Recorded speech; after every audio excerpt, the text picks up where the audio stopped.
Welcome back. It's a big day today, perhaps the biggest in India's war against black money hoarders and tax cheats. The government has submitted, finally, a list of 627 names to the Supreme Court. Now, 3 reports were submitted by the government to the court. The first contains names shared by the HSBC Bank on foreign account holders. The second list contains details of treaties with other countries. And a third status report on the probe against the names that figure in the list. The message the Supreme Court is sending out is very clear. The war against the black money has entered an advanced phase. The Supreme Court, of course, has been pivotal in this entire issue.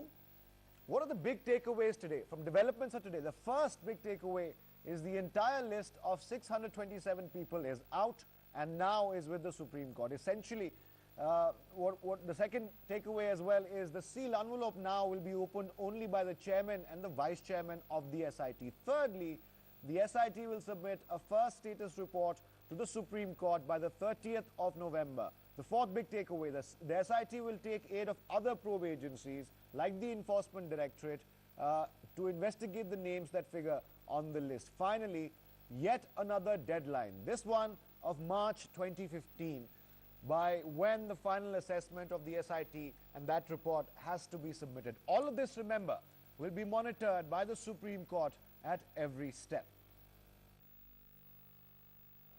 In fact, whatever work of investigation they are doing is contrary to the judgment. Investigation is not to be left to these officers of the government. The SIT will open the sealed covers. The SIT will thereafter see what they have to do, and they will then proceed in accordance with law in whichever manner they desire. I don't think government has a choice on that because it's the direction of the Supreme Court. They have to comply with that. I hope that there will be real investigation and people who are criminals would definitely be brought to book, and the stashed money would be brought back to India. The opposition, however, is not satisfied with the government's response so far. The Aam Aadmi Party and the Congress have both slammed the BJP for waiting for a court order to act in the case. It is only after the Supreme Court came down heavily on the government and said that you cannot hide behind the cloak and the veil of secrecy, was the government impelled and compelled to submit the names to the Supreme Court. Why the U-turn and the decision that confidentiality cannot be breached, why the invocation of the right to privacy? Was the BJP not aware of all that from 2009 to 2014? जो हिंदी में कहावत है, खोदा पहाड़ निकला चूहिया, 3 नाम निकलने के बाद उच्चतम न्यायालय के आदेशानुसार ये हुआ है. इसलिए I think it's completely false to suggest that you must take credit for it. Supreme court ने इस सरकार को कटघरे में खड़ा किया. इसकी नीयत अच्छी नहीं थी और ये निश्चित रूप से इनके ये कुछ लोगों को बचाना चाहते थे, लेकिन अब खुलासा हो रहा है. The government should reveal all the names, and in fact for some days there was a mysterious reluctance on the part of government to reveal all the names. As political parties, we have been demanding that all names must be revealed. It appears that there were certain people who may have aided BJP unofficially with their black money, and therefore BJP must be full-time working on protecting them. If that is so, it would be very dangerous for the country. The Supreme Court is hell-bent to ensure that whole truth is brought before the court so that justice is delivered. More inputs coming in. Take a look at various reactions coming in on the developments of the day. Court has directed that all this information and all this list, etc., which was submitted to the court, should be handed over to the SIT, and the SIT would take appropriate decisions in this matter. The government, the Attorney General, as well as Mr. Jethmalani and his counsel have been allowed to approach the SIT to seek appropriate orders from them, including this whole issue of whether the names should be, which names should be disclosed publicly, etc. All these issues have been referred to the SIT. The court has also requested the SIT to furnish a status report before the end of November, and the case has been directed to be listed on 3rd of December. Well, our government's commitment to unearthing the black money is very clear and categorical. Today we have already submitted all the list before the Supreme Court. But as far as our own commitment is concerned, both at the national level and the international level, we shall continue to follow it. मैं बस ये कि supreme court ये ensure करे और SIT ensure करे कि इसमें कुछ रह तो नहीं गए, 627 ही हैं या कुछ और भी थे, सारे नाम दे, ये इंश्योर कर लें. दूसरा, अब एसआईटी को इस पे जांच करनी है, एसआईटी जांच करे. मेरी खबर के मुताबिक बड़े बड़े नाम जो हैं, जो नाम मैंने उजागर किए थे, उन नामों को छोड़ा जा रहा है, उन पे कोई एक्शन नहीं लिया जा रहा. कुछ लोगों के यहाँ इनकम टैक्स की रेड हो रही है, कुछ लोगों को नोटिस दिया जा रहा है. ये सेलेक्टिव क्यों? एक ही जुर्म सबने किया है तो सबके ऊपर एक ही तरह की जांच हो. That the government did not press upon the application which was filed by the government, which said that the Supreme Court should modify its earlier order of July 2011. And as far as petitioner Ram Jethmalani is concerned, Ram Jethmalani says the stand taken by the government is a fraud on the nation, and that's why he has in fact attacked government in the Supreme Court.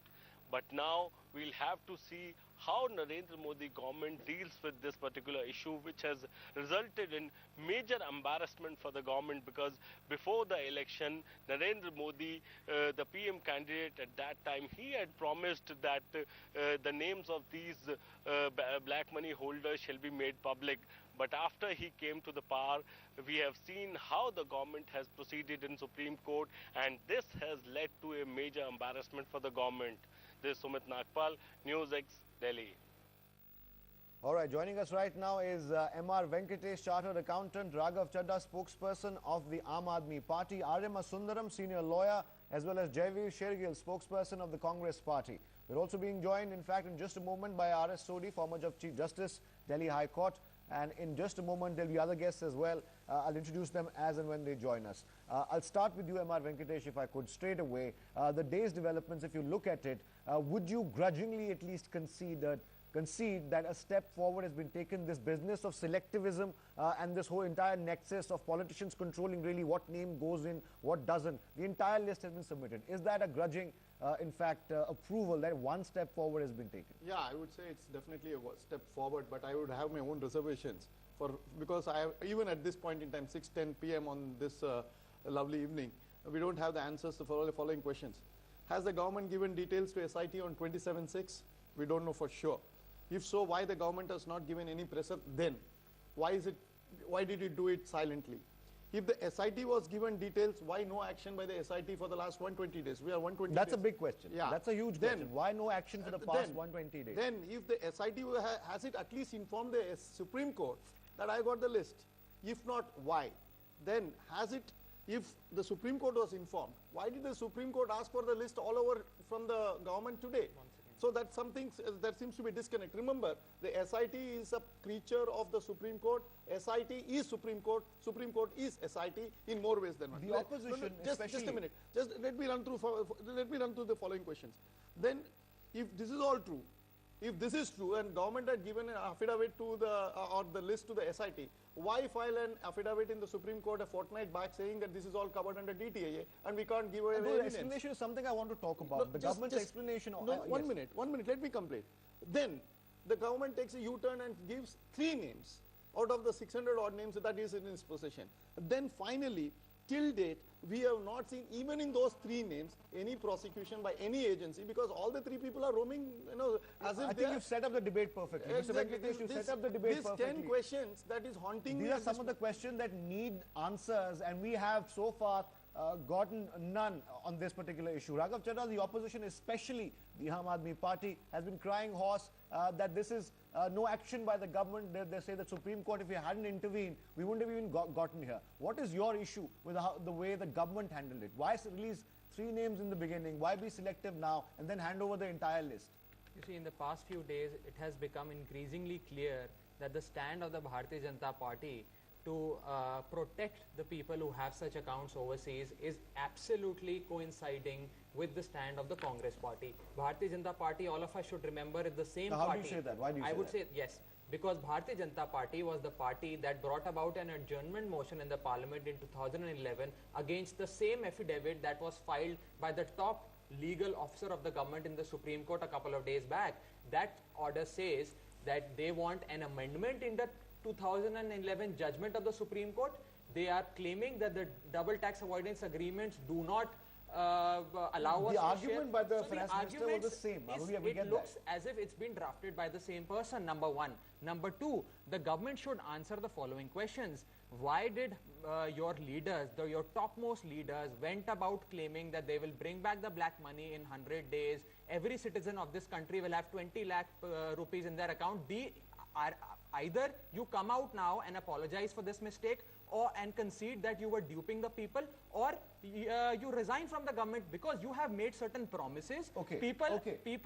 People trusted you on those promises and they voted for you, and you have clearly betrayed, backstabbed the people of this country. Okay, Raghav, Janarayan Vyas of the BJP also with us right now. Also joining us right now is Mahesh Jethmalani, senior lawyer. Many thanks both of you gentlemen for joining us. Very quickly, straight away to Aryaman Sundaram, then Mr. Vyas. Aryaman Sundaram, the developments of the day, the Supreme Court, some people believe, or would have you believe, has wrested the initiative away from the political class or politicians who handle or decide which name goes public or not. First of all, do you think the entire way this has been handled has been satisfactory so far?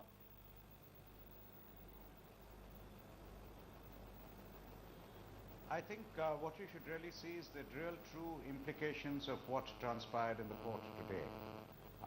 In my mind's eye, there are at least 3 or 4 important developments that took place. Number one, the Supreme Court has actually got a list given to the court, which was part of the earlier order, and the Supreme Court has ensured compliance with that, and to that extent, that list we know today is final, cannot be in any way tampered with, and there is a list which has been given.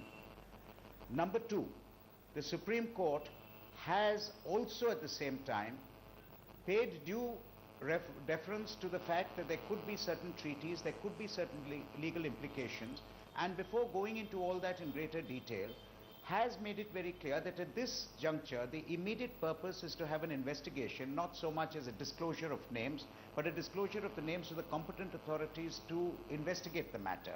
And to that extent, has also seen that these names are not made public today, so that there could be any kind of legal do you think, Mr. Sundaram, problems which may or may not arise. We have to go into Mr. Sundaram, do you see any forward movement in the way we tackle this entire black money issue? The third most important thing, yes, yes, I want to say that the third most important issue is, what I think you must realize right now is the Supreme Court has taken over monitoring of this entire investigation. Exactly. The monitoring has been taken over very tacitly by the Supreme Court today. Let's understand one thing. If SIT today is saying, I've got to now find out which investigative agencies are going to assist us, SIT was appointed several months ago. What happened all these months that only now SIT feels the need to bring in these other investigative agencies, which are of course necessary? That's a very valid question, The reason Mr. is the Sundaram. We have Supreme more Court has guests taken joining over us. monitoring, and in its own very subtle way, is saying SIT has not acted in time, and in its own subtle way is saying, giving a deadline to Mr. SIT. Sundaram, that's a forcing very SIT to valid act. point you've raised, and I want to go across to Mahesh Jethmalani, who's also on the panel. Also joining us, by the way, right now is Kiran Bedi. And Ms. Bedi, I'll come to you in just a moment. But Mahesh Jethmalani, I saw you yesterday on this channel saying that perhaps the government hadn't handled it satisfactorily enough. Do you think now there is some forward movement, even though some people believe the initiative has been wrested away by the Supreme Court, and because of the fact it will be monitoring every step taken by the SIT from here on end, perhaps we put behind that the nature of selectivism and trying to hide people? Do you think now finally we are entering a final stage towards this problem or eradicating this problem?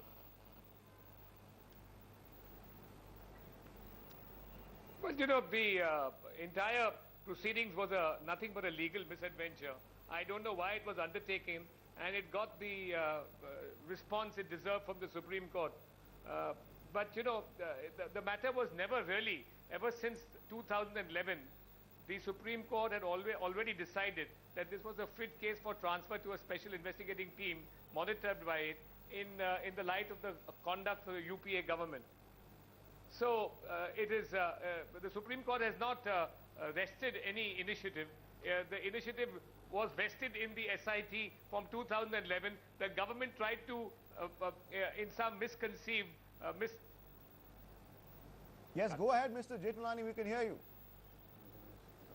I think there seems to be some audio problem there with Mr. Jethmalani. But before we go back to Mr. Jethmalani, very quickly, Kiran Bedi and Janarayan Vyas. Mr. Vyas, to you first. My Aam Aadmi Party friend over here said the government completely bungled it up. The intentions were not clear. Why release 3?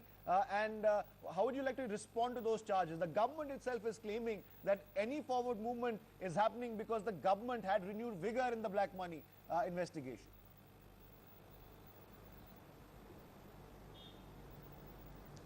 Well, two things I like to mention. Number one, I don't want to deal with Aam Aadmi Party's charges that they are trying to level against BJP because they are guilty of far more severe and serious charges of not meeting with the electoral promises they made to the people of Delhi, and because of which the situation which is today existing in Delhi that you don't have a state I see where this is going. No, but I see you where name one the promise that we didn't topic. adequately explained. No, when please, you can't level unnecessary one charges. second. Let's stay on topic. Let's stay when on the Attorney developments General of the game. yesterday They should also speak dealt with the responsibly. subject. Say Attorney General yesterday only dealt with this topic.